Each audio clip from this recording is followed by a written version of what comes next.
Hello, नमस्कार दोस्तों। My self Mahendra Kumar और आज हम पढ़ने जा रहे हैं अलंकार। हमने इस वीडियो से पहले एक अलंकार का वीडियो बनाया था। उस अलंकार के वीडियो में आपने देखा होगा अलंकार की परिभाषा, अलंकार का अर्थ, अलंकार के प्रकार, शब्द अलंकार, अर्थ अलंकार और उभय अलंकार, जो भी अलंकार थे उनके अर्थ बारे में पढ़ा था और अच्छी तरह से हमने उनका अच्छा पोस्टमार्टम कर दिया था और पूरी अच्छी तरह से हमने परिभाषा, उनके अर्थ और उनको प्रकारों के बारे में समझा था।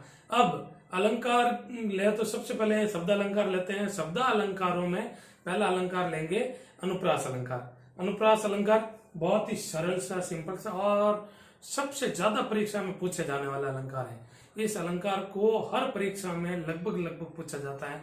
8वीं हो, 9वीं हो, 10वीं हो, 11वीं, 12वीं और कैसे भी एग्जाम हो, चाहे एसएससी के हो, चाहे एलडीसी के हो, कोई भी एग्जाम हो, हर एक एग्जाम में ये लगभग पूछा जाता है और बहुत ही अच्छा है और सीधा देखते ही इसका अर्थ हमें पता चल जाता है। तो शुरू करते हैं। अलंकार, अलंकारों में शब्द अलंकार, शब्द अलंकारों में अपन अनुप्रास। अनुप्रास अलंकार में सिंपल सी बात है, वर्णों की आवर्ती बार बार होती है, वर्णों की आवर्ती होना, तो वो अनुप्रास अलंकार कहते हैं। अब इसको साहित्यिक परिभाषा के रूप में अपन कैसे देखेंगे, देखते हैं। अनुप्रास, अनुप्रास के अगर टुकड़े करते हैं अपन, खंड खंड करते हैं, तो पहला खंड होगा अनु। अनु का मतलब होता है बार बार। अनु का मतलब बार बार या पीछे पीछे, किसी के पीछे पीछे चलना, बार बार। प्र का मतलब होता प्रकर्षता, प्रकर्षता या अधिकता, किसी चीज की अधिकता या प्रकर्षता। आस यानी बैठाना, रखना या उसे आना, बैठाना, रखना, आना। तो इन तीनों का अगर अर्थ हम सम्मिलित करें तो होगा किसी चीज या किसी वर्ण की बार बार आवृत्ति होती है, उसको पास में बैठाना, वो अनुप्रास कहलाता है। अब एक संस्कृत में एक वर्ड है वर्ण साम्य नुप्रास। वर्ण साम्य नुप्रास, समान वर्णों की आवृत्ति को ही अनुप्रास कहते हैं। वर्ण साम्य अनुप्रास, समान वर्णों की आवृत्ति को ही अनुप्रास कहते हैं। अब इसकी साहित्यिक रूप में परिभाषा क्या होगी, एक वर्ण की आवृत्ति बार बार होने से, एक वर्ण की आवृत्ति बार बार होने से काव्य या कविता के सौंदर्य या सुंदरता में, काव्य या कविता के सुंदरता में वृद्धि हो जाती है। एक ही वर्ण की आवृत्ति बार बार होती है तो बार बार होने से उनके कविता या काव्य के सौंदर्य में क्या हो जाती है, वृद्धि हो जाती है। वृद्धि होकर चमत्कार उत्पन्न होने लगता है, वृद्धि होकर उसमें चमत्कारिक रूप से परिवर्तन होने लगता है, अर्थात वो सुंदर लगने लग जाती है, मधुर लगने लग जाती है, तो वह अनुप्रास अलंकार कहलाता है। बिल्कुल सिंपल सी परिभाषा है। जब वर्णों की आवृत्ति से अगर किसी कविता में सौंदर्य उत्पन्न हो, बार बार अगर एक ही वर्ण का मतलब समझता ना, हाँ सिंपल सा है, स्वर और व्यंजन। स्वर और व्यंजन वर्णों की आवृत्ति, वर्ण या अक्षर की आवृत्ति बार बार होती है और होने से किसी काव्य या कविता की सुंदरता में बढ़ोतरी हो जाती है, सुंदरता में बढ़ जाते हैं और चमत्कार उत्पन्न हो जाता है, तो अनुप्रास अलंकार कहलाता है। बहुत ही सिंपल सा है। अगर इसको एक लाइन में या कुछ कम शब्दों में कहे तो वर्णों की आवृत्ति बार बार होने से चमत्कार उत्पन्न होना ही अनुप्रास अलंकार कहलाता है। जैसे च वर्ण है, च वर्ण की आवृत्ति 2-3 बार हो गई, 4 बार हो गई, 5 बार हो गई, तो उससे सुंदरता बढ़ती है, काव्य में सौंदर्य में वृद्धि होती है, तो ये अनुप्रास अलंकार कहते हैं। अब इस अनुप्रास अलंकार के कुछ उदाहरण देख लेते हैं। बहुत ही सिंपल से उदाहरण है। पहला उदाहरण लिया है हमने, नभ पर चम चम चपला चमकी। नभ पर चम चम चपला चपकी, अर्थात नभ यानी आकाश, आकाश में चमचम तरीके से चपला यानी बिजली चमकी यानी चमकने लगी। अपन इसको साधारण वाक्य में भी कह सकते हैं, आकाश में बिजली चमकी, आकाश में बिजली चमकी। लेकिन उसमें आकाश में बिजली चमकी और एक नभ पर चम चम चपला चमकी, तो इसमें और इस वाक्य में बहुत ही फर्क आता है।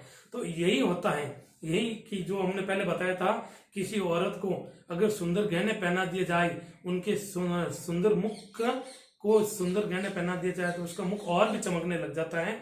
इसी तरह अगर आकाश में बिजली चमकी, इसी वाक्य को अगर अपन अनुप्रास अलंकार में कहेंगे, अनुप्रास अलंकार लगाकर कहेंगे, तो कैसे कहेंगे, नभ पर चमचम चपला चमकी, नभ पर चमचम चपला चमकी, तो अपना आप उसमें कविता में सौंदर्य में बढ़ोतरी हो जाती है और एक चमत्कार उत्पन्न हो जाता है। इसी तरह दूसरा, तो अब देखो इसमें किस वर्ण की आवृत्ति बार बार हो रही है, इसमें च वर्ण की आवृत्ति हो रही है, च च च, चमचम। नभ पर इसमें च वर्ण 4 बार आया है। कितनी बार आया है? 4 बार। 4 बार च वर्ण, 4 बार च वर्ण की आवृत्ति हुई है। तो 4 बार च वर्ण की आवृत्ति हुई है, तो ये इसमें स्वाभाविक है कौन सा अलंकार होगा?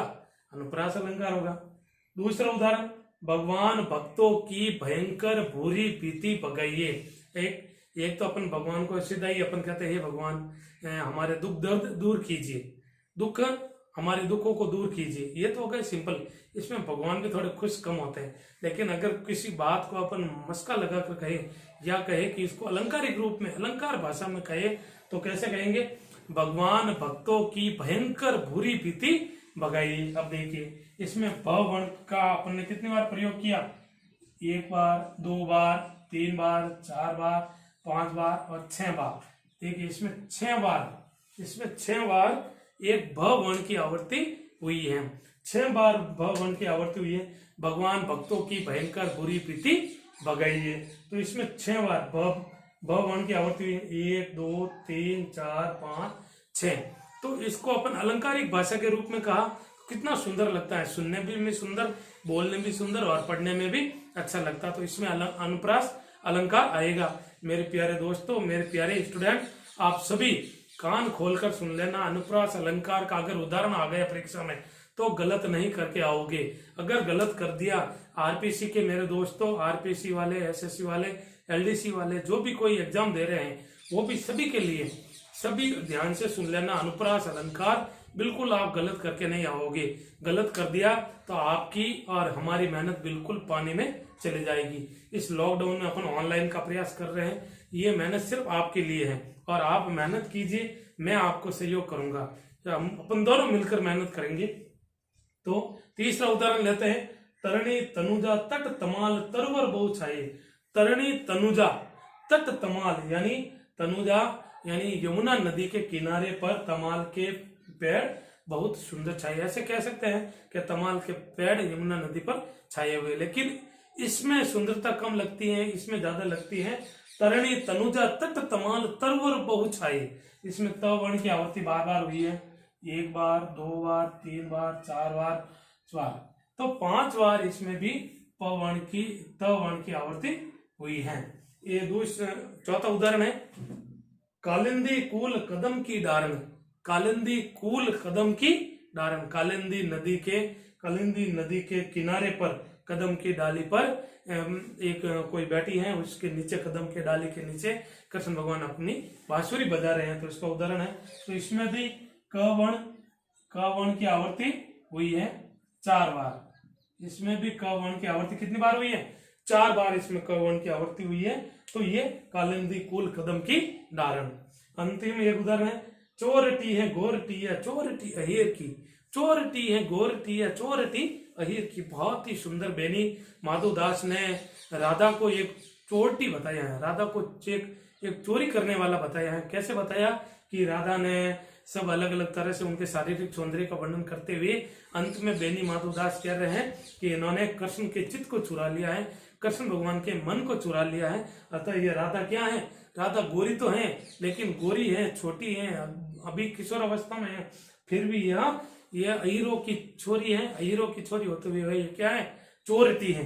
चोरटी। तो अपन का मेन लक्ष्य है अनुप्रास अलंकार। अनुप्रास अलंकार यहाँ पर ट वर्ण की आवृत्ति टी टी टी, ये 3 बार यहाँ पर आया है, टी टी टी। तो ये अनुप्रास अलंकार होता है।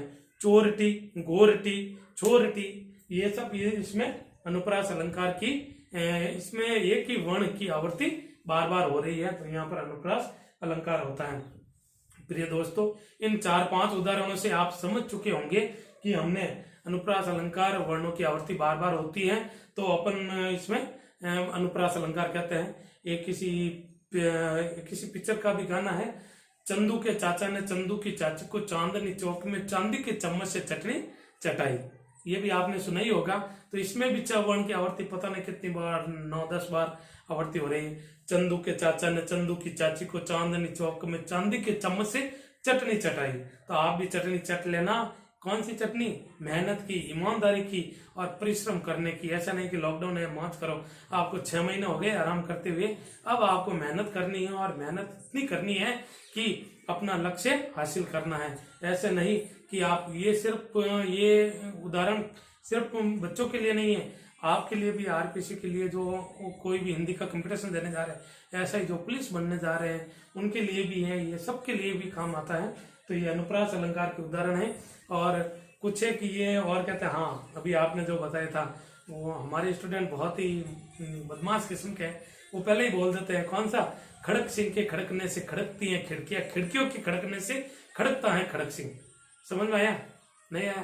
तो इसमें भी समझ में आने की कोई जरूरत नहीं, लेकिन अपन को मेन उद्देश्य क्या, एक वर्ण की आवृत्ति बार बार हो रही है। कौन सा?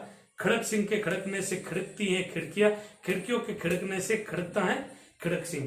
तो इसमें ख वर्ण की आवृत्ति बार बार होती है, तो अपन अनुप्रास अलंकार ले सकते। ये एक अपन इसको कहते हैं मनोरंजनदायक, मनोरंजन, एक हंसी मजाक के साथ, मनोरंजन के साथ ऐसे उदाहरणों को अपन लिखते हैं जिससे अपन को याद हो जाता है। अब आप जब भी ये किसी पिक्चर का ये चंदू के चाचा वाला गाना सुनोगे तो आपको सीधा अनुप्रास अलंकार दिमाग में आएगा। चंदू के चाचा ने चंदू की चाची को चांदनी चौक में चांदी के चम्मच से चटनी चटाई। तो ये अनुप्रास अलंकार हो गया है। प्रिय दोस्तों, मैं आशा करता हूं कि आपको अनुप्रास अलंकार अच्छी तरह से समझ में आया होगा।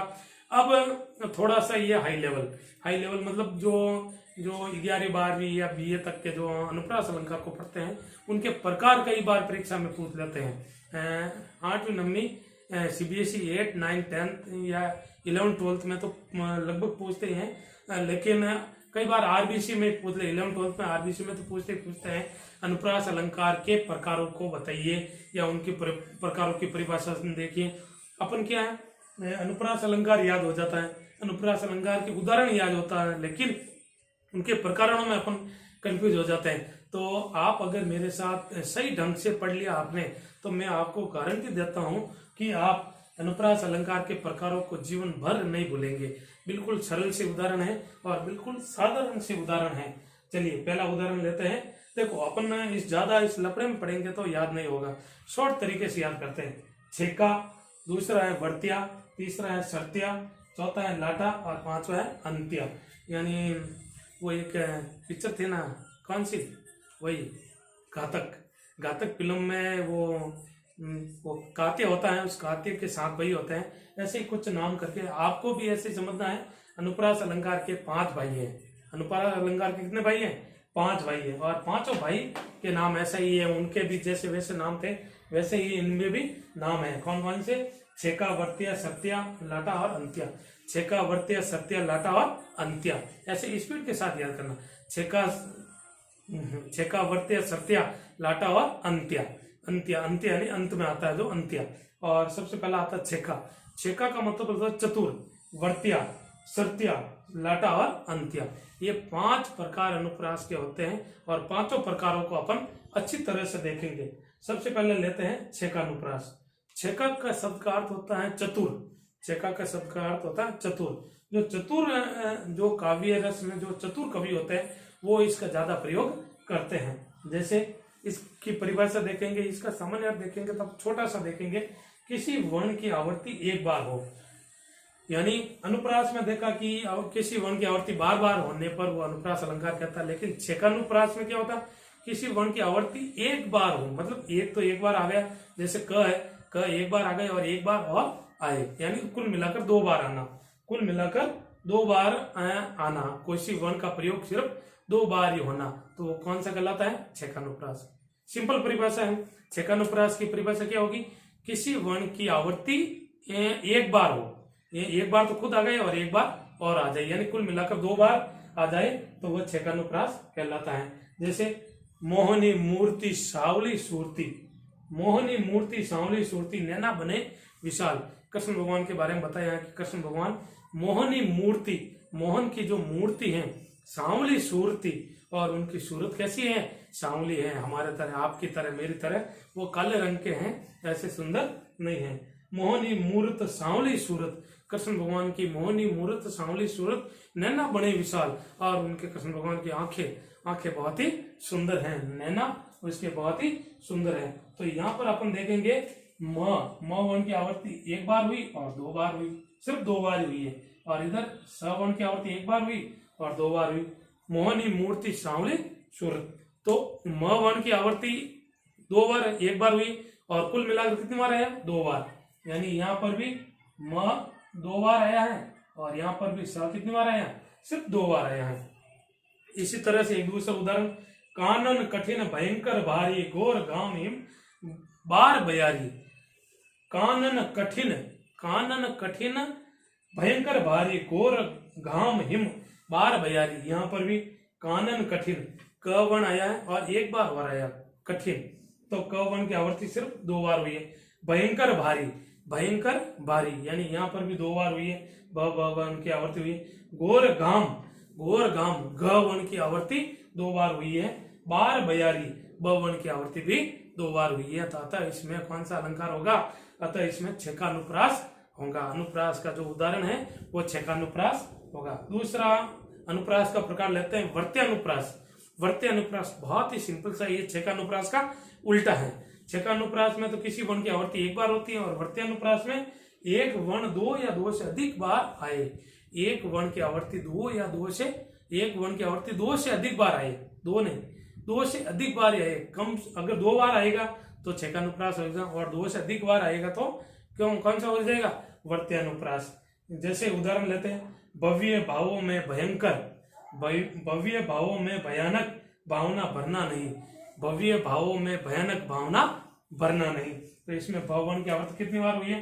देखो, एक बार, दो बार, तीन बार, चार बार, पांच बार, तो इसमें लगभग पांच बार हो गए हैं। तो पांच बार अगर भ वर्ण की आवर्ती पांच बार हुई है तो कौन सा कहलाएगा? वर्त्य अनुप्रास। यानी एक वर्ण की आवर्ती दो से अधिक बार हो, दो बार होगी तो छह का अनुप्रास और दो से अधिक बार होगी तो वर्त्य अनुप्रास। बिल्कुल सिंपल सी परिभाषा है। अपन को इसे हिंदी साहित्य की कठिन परिभाषा के अंदर नहीं घुसना है, अपन को तो याद करना है, याद हो जाए, अपन को परीक्षा में काम चल जाए अपन का, वैसा याद करना है। तो छह का अनुप्रास, छह का अनुप्रास में किसी वर्ण की आवर्ती दो बार होती है और दो बार ही होती है। किसी वर्ण एक वर्ण का प्रयोग, किसी एक वर्ण का प्रयोग दो बार होता है, छह का अनुप्रास। वर्त्य अनुप्रास में किसी वर्ण की आवर्ती दो से अधिक बार हो तो वह वर्त्य अनुप्रास। और सत्य अनुप्रास, सत्य अनुप्रास मतलब ये कवि या काव्य रसिकों को सुनने में अच्छा लगे। सत्य यानी सुनना, सुनने में अच्छा लगे। इसकी परिभाषा क्या होगी? एक ही उच्चारण स्थान, एक ही उच्चारण स्थान। अब उच्चारण स्थान पूछ लिया जाए कौन कौन से हैं? उच्चारण स्थान पांच प्रकार के होते हैं, कंठ, तालु, कंठ, तालु, मूर्धा, दंत और ओष्ठ, होठ। कंठ, तालु, मूर्धा, दंत और ओष्ठ, ये पांच उच्चारण स्थान है। तो एक ही उच्चारण स्थान वाले वर्ण अधिक हो, ऐसा काव्य या कविता, ऐसा काव्य या कविता जिसमें एक ही वर्ण, एक ही उच्चारण स्थान वाले वर्णों की अधिकता हो। समझिए, जैसे होठ, होठ या ओष्ठ वर्णों की अधिकता होती है तो ये कौन सा कहलाएगा? सत्यानुप्रास। ओष्ठ वर्णों के, कंठ वर्णों की अधिकता होती है तो सत्यानुप्रास।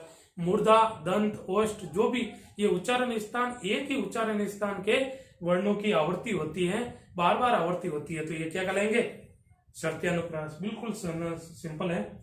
जैसे उदाहरण देखते हैं अपन, दिनांत था वे दिन नाथ डूबते, सधेनु आते ग्रह बाल ग्वाल थे। दिनांत था वे दिन नाथ डूबते, सधेनु आते ग्रह बाल ग्वाल थे। अर्थात कृष्ण भगवान के बारे में गया था, बताया था कि दिन के अंत होते ही जब दिन नाथ यानी दिन का नाथ अर्थात सूर्य भगवान डूबते थे तब वो गायों के साथ अपने घर को ग्वाल बाल आते थे। तो अब इसमें कौन से वर्ण की आवर्ती हुई है? इसमें द वर्ण, इसमें दंत्य वर्ण की। दंत्य वर्ण में कौन कौन सा आता है? त, थ, द, ध, न, त, थ, द, ध, न, ये ज्यादा वर्ण आते हैं। तो इसमें देखिए, ये भी दंतीय, ये भी दंतीय, ये भी दंतीय, ये भी दंतीय, ये भी दंतीय और ये भी दंतीय, ये भी दंतीय, ये भी दंतीय, ये भी दंतीय और ये भी दंतीय। कितने हो गए? 1 2 3 4 5 6 7 8 9 10 11। कितने हो गए? 11 हो गए। तो ये 11 बार इसकी आवर्ती हुई है। तो 11 बार आवर्ती होने के कारण ये, और एक ही उच्चारण स्थान से, एक ही उच्चारण स्थान से अगर आवर्ती होती है तो ये कौन सा कहलाता है? सत्यानुप्रास। कौन सा कहलाता है? सत्यानुप्रास। ठीक है, समझ में आया? अरे भाई साहब अच्छी तरह से समझ लेना मेरे प्यारे स्टूडेंट, अच्छी तरह से समझ लेना। इतनी अच्छी तरह से आपको ऑनलाइन समझाने वाला कोई दूसरा नहीं मिलेगा, आपको इसी समझ लेना। हाँ, और भी समझा लेंगे, लेकिन आप इतनी अच्छी तरीके से अगर समझ ले तो आपका और मेरा दोनों का पढ़ाना एकदम सही हो जाएगा। चलिए अगला लेते हैं लाटा। लाटा जैसे नाम से ही पता है, गुजरात में एक लाट देश होता है। लाट देश में इस अलंकार को ज्यादा प्रयोग किया जाता है, या वहां के लोगों के द्वारा ये अलंकार बनाए गए, ऐसी मान्यताएं धारणा है, इसलिए इस अलंकार का नाम लाटा रखा है।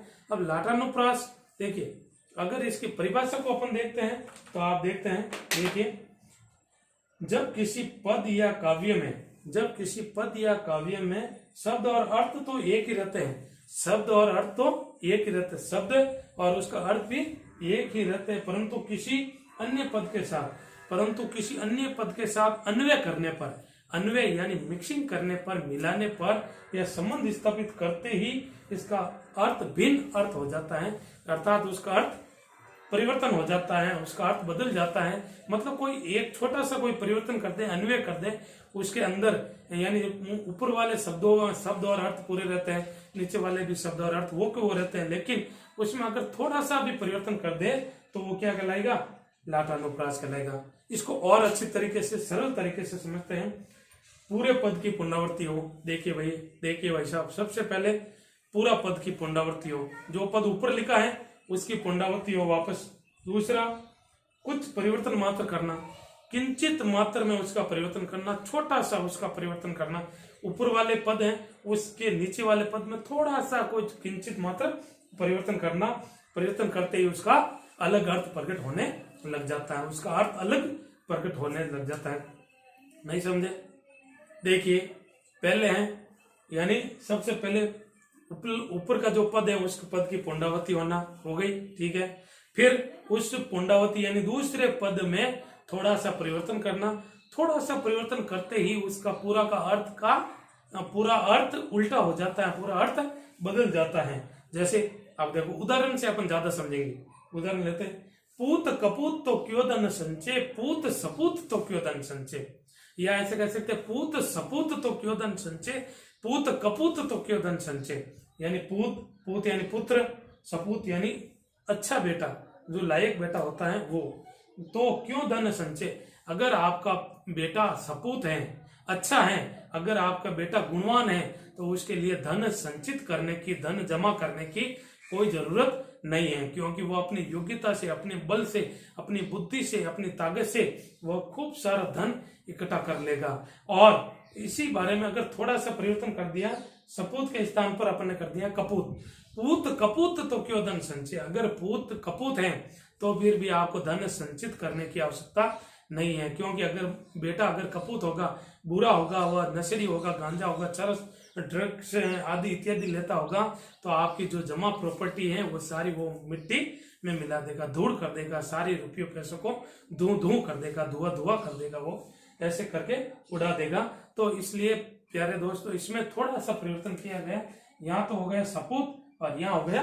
कपूत। तो सपूत को अपन ने कपूत बना दिया, कपूत बनाते ही इसका अर्थ उल्टा हो गया कि अगर पूत अगर लायक है, अच्छा बेटा है, तो उसके लिए पैसे जमा करने की कोई जरूरत नहीं है, वो अपना आप अपनी मेहनत से, योग्यता से जमा कर लेगा। और अगर पूत कपूत है, बदमाश है, तो चाहे कितने करोड़ों अरबों रुपए जमा कर दो, फिर भी वो कुछ ही दिनों में, कुछ ही महीनों में वो खर्च कर देगा और वापस कंगाल हो जाएगा। तो इसलिए चाहे अपन को चिंता नहीं करनी है।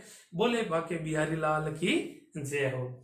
अब इसका दूसरा उदाहरण भी एक ले लेते हैं, समझ में आया ना आपको? देखिए, ये पूरा पद ये है, इस पूरे पद की क्या हुई? पुनरावृत्ति हुई, कुछ शब्द परिवर्तन किया, यहाँ पर हमने परिवर्तन कर दिया, सपूत का क्या कर दिया? कपूत कर दिया, ठीक है। तो इसका अर्थ क्या हो गया?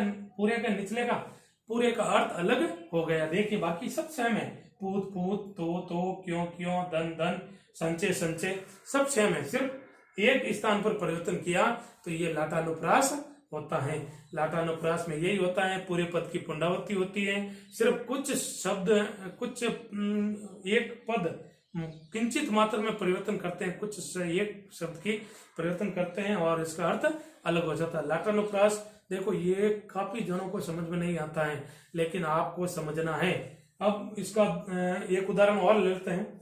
पराधीन को है नहीं स्वाभिमान सुख स्वप्न, पराधीन को है नहीं स्वाभिमान सुख स्वप्न, पराधीन जो है नहीं स्वाभिमान सुख स्वप्न। अब अपने सिर्फ यहाँ को स्थान पर अपने क्या किया है, जो कर दिया है। सिर्फ को अपने जो कर दिया, को के स्थान पर अपने लगा दिया जो, बस इतना सा ही परिवर्तन किया है। तो इसने परिवर्तन करते ही क्या हो गया, पराधीन को है नहीं स्वाभिमान सुख स्वप्न, पराधीन जो है नहीं स्वाभिमान सुख स्वप्न। अर्थात जो व्यक्ति पराधीन है, पराधीन व्यक्ति को नहीं मिलता है, क्या नहीं मिलता है, स्वाभिमान, खुद का स्वाभिमान नहीं मिलता है, सुख नहीं मिलता है। किसमें, सपने में भी उनको पराधीन व्यक्ति होता है, उसको नहीं मिलता है स्वाभिमान और सुख। सुख और स्वाभिमान पराधीन व्यक्ति को कभी भी नहीं मिलता है।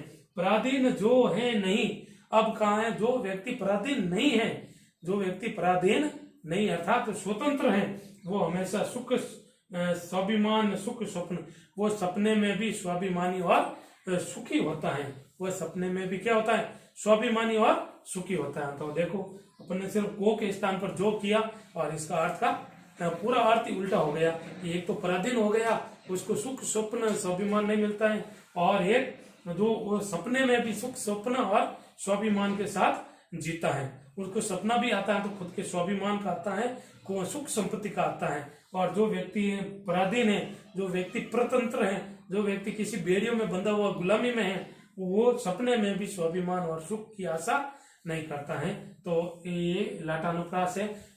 इसमें अपन को ये पता चल गया होगा, पूरे पद की पुनरावृत्ति होती है, पूरे पद की पुनरावृत्ति होती है, फिर कुछ परिवर्तन करना होता है, किंचित मात्रा में परिवर्तन करना होता है और अर्थ अलग प्रकट होने लग जाता है। ठीक है, अब अपन अंतिम अनुप्रास अलंकार, जो अनुप्रास के 5 भाई है, घातक के कात्या के समान जो 5 भाई है, उसका अंतिम भाई है अंत्या।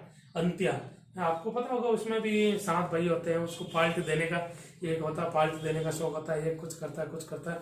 ऐसे भी इसमें भी ये अंत्या होता है, इसको भी पाल्ट देने का बहुत ज्यादा शौक है और इसलिए अंत में आया है। तो अंत की परिभाषा अपन अंत्यानुप्रास की परिभाषा अपन देखते हैं। काव्य या कविता के छंद के अंत में वर्णों की आवर्ती हो, काव्य या कविता के अंत में, काव्य या कविता में छंद के अंत में, काव्य या कविता के छंद के अंत में वर्णों की आवर्ती हो, या एक शब्द में कहेंगे तुकांत मिलता हो। क्या मिलता हो, तुकांत। तुकांत मिलता है, जहां पर अंत में तुक मिलता है, तुक मिलता है, तो वो कौन सा कहलाएगा, अंत्यानुप्रास। या काव्य कविता के छंद के अंतिम वर्णों में, अंतिम पदों में, अंतिम वर्णों में, वहां पर क्या होती है, वर्णों की आवर्ती होती है, पुनरावृत्ति होती है। जैसे धीरज धर्म मित्र अरु नारी, धीरज धर्म मित्र अरु नारी आपद काल परखे चारी। अब देखिए ये नारी, नारी चारी, नारी चारी, नारी चारी, यहाँ भी री आ रहा है, यहाँ भी री आ रहा है, आ की मात्रा आ रही है। तो अंत में तुकांत मिलता है या अंत में वर्णों की आवर्ती बार बार होती है, तो ये कौन सा कहलाएगा, अंत्यानुप्रास। जैसे एक मैंने भी बना दिया ऐसे, मेहनत मेहनत कीजिए, मेहनत बिन कचनाई, फल की आस न कीजिए, फल आप ही मिल जाए। तो यहाँ पर कीजिए कीजिए और नाई जाय, नाय जाय, ना ये आया है, यहाँ पर भी ये आया है। तो अंत में जिस वर्ण की आवर्ती होती है, यानी अंत में, छंद के अंत के अंतिम पदों में वर्णों की आवर्ती होती है, वहां पर तुकांत मिलता है, तो वहां पर अंत्यानुप्रास करते हैं। जैसे इसका नाम से ही पता चला, अंत में जो वर्णों की आवर्ती होती है अंत्यानुप्रास होता है। बिल्कुल सिंपल सा है। और अपन कोई भी उदाहरण ले लेते हैं, जैसे मीठी वाणी बोलिए, मन का आपा कोई, औरन को शीतल करे, आपो शीतल होय, होय खोई, होय खोई, ये भी एक उदाहरण है। बड़ा भैया तो क्या भैया, जैसे पेड़ खजूर, पंछी को छाया नहीं, फल लगे अति दूर, खजूर दूर, खजूर दूर, खजूर दूर। ये ऐसे करके खूब सारे उदाहरण हैं, कबीरदास जी के 2 है। छंदों में ये अंत में जो तुक मिलती है उसमें कहते हैं, जैसे और सारे खूब उदाहरण है, कबीरा गुरु गरवा मिलिया रली गए आटे लूण, ऐसे करके खूब सारे उदाहरण, लूण और चून ऐसे है। वो इसी तरह से अपन खूब अलग अलग उदाहरण कबीरदास जी के उदाहरण भी ले सकते हैं। तो कुल मिलाकर बात यह है कि अंत में तुक मिलनी चाहिए, अंत के वर्ण बराबर आना चाहिए, अंत के वर्ण की आवर्ती होनी चाहिए, तो अंत्यानुप्रास होता है। तो प्रिय दोस्तों, अनुप्रास अलंकार 5 प्रकार के होते हैं। नंबर 1 छेकानुप्रास, वर्त्यानुप्रास, सत्यानुप्रास, लाटानुप्रास और अंत्यानुप्रास। और इन सब की परिभाषा आपने अच्छी तरह से देख ली, इनके उदाहरण भी देख लिया और इनके उदाहरण को आपने अच्छी तरह से समझ भी लिया होगा। आशा करता हूं कि अनुप्रास अलंकार अब आप कभी भी गलत नहीं करोगे। अनुप्रास अलंकार में एक ही वर्ण की आवर्ती बार बार होती है या कई बार होती है, तो और कई बार होने से उसके अर्थ में परिवर्तन हो जाता है, चमत्कार हो जाता है, सुंदरता में बढ़ोतरी हो जाती है, तो अनुप्रास अलंकार कहलाता है। अब कैसे अनुप्रास अलंकार का आपने खूब सारा पोस्टमार्टम कर दिया, अलग अलग टुकड़े कर दिए, इसका धुआं कर दिया आपने। अब भी अगर समझ में ना आया आपको तो फिर आपको और मेहनत करने की जरूरत है। इस वीडियो को आप बार बार देखें, बार बार जितनी बार देखोगे उतनी बार समझ में आएगा। ये पूरा अनुप्रास अलंकार का निचोड़ है। इस अनुप्रास अलंकार इससे बाहर कभी भी नहीं आएगा, और आ भी जाएगा तो आपको तुरंत ही देखकर ही पता चल जाएगा कि जहाँ वर्णों की आवृत्ति बार बार होने से उसके सौंदर्य में वृद्धि होती है, तो वहां पर कौन सा अलंकार होगा, वहां अनुप्रास अलंकार होगा। ये आप सभी के लिए सीबीएसई, आरबीसी 8, 9, 10, 11, 12 जो हिंदी पढ़ रहे हैं, BA first, second year, third year, MA, previous, final, ये हिंदी पढ़ने वालों के लिए, जो हिंदी में कंपटीशन दे रहे हैं, उन सभी के लिए बहुत ही महत्वपूर्ण है। इसलिए आप ध्यान से पढ़े, ध्यान से देखें और ध्यान से सुने और समझने का प्रयास करें। हमारी मेहनत तभी सफल होगी जब आप सफल होंगे। थैंक यू, धन्यवाद, नमस्कार।